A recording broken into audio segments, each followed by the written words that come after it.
I am proclaiming today land reform throughout the entire Philippines.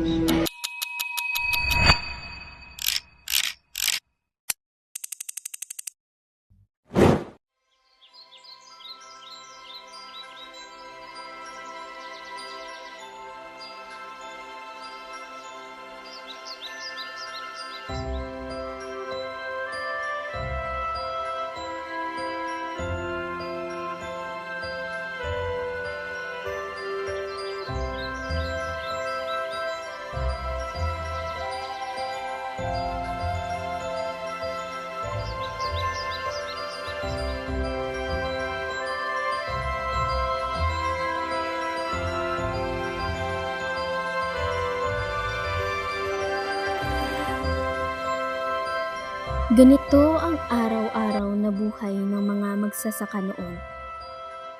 Bilisan nyo, wala kayong karapatan para magreklamo. Pawis at pagod ang kanilang kaagapay, mula pagsikat hanggang paglubog ng araw.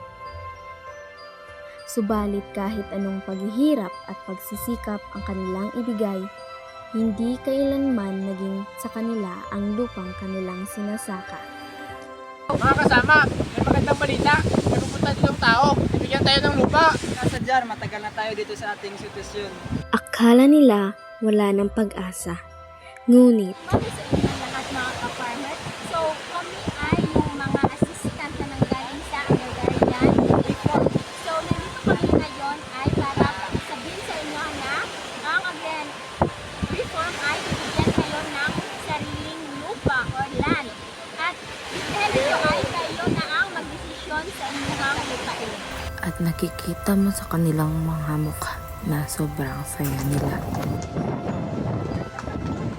Ating lupa, atin talaga ito. Dito ka matuto anak sa ating sariling lupa.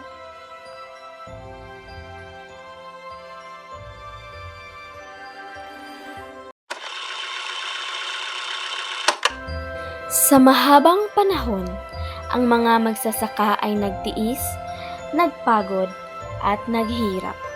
Namuhay silang sunod-sunuran lamang, nagbungkal ng lupang hindi naman sa kanila. Nag-alaga ng ani na para lamang sa iba.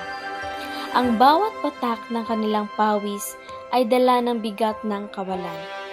Kawalan ng karapatan, kawalan ng boses, at kawalan ng pag-asa na balang araw sila ay aangat din. Ngunit ang reformang agraryo ang naging sagot sa kanilang matagal na panalangin. Hindi lamang lupa ang kanilang tinanggap, kundi dignidad at tunay na kalayaan. Ang tagumpay na ito ay patunay na ang lupa ay hindi lamang lupa. Ito ay buhay, ito ay karapatan. Ang pag-asa ay nasa ating kamay, at ang tunay na pag-unlad ay nagsisimula sa pagkilala na ang bawat magsasaka ay karapat-dapat sa kanyang inaani.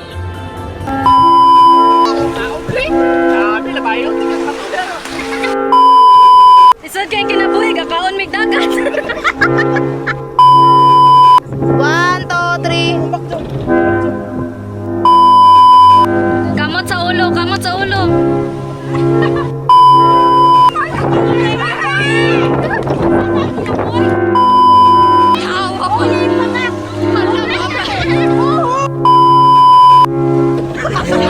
Wala maglaktim. Atin talaga. Ating lupa,